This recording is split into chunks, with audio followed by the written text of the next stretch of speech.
একদিন টুনি তার পরিবার নিয়ে বাস করত। তার পরিবার অনেক গরিব ছিল, তারা অনেক কষ্টের দিন পার করত।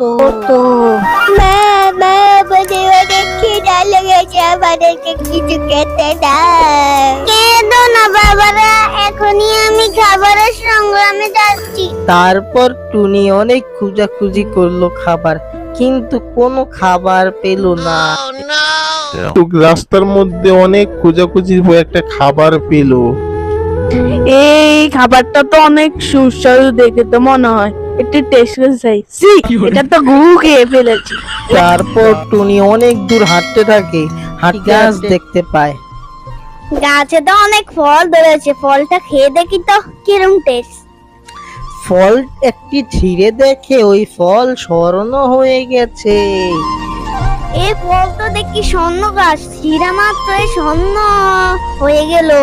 এই সবগুলো আমি ছিঁড়ে ব্রাইট নিয়ে আমি কোটিপতি হয়ে যাব।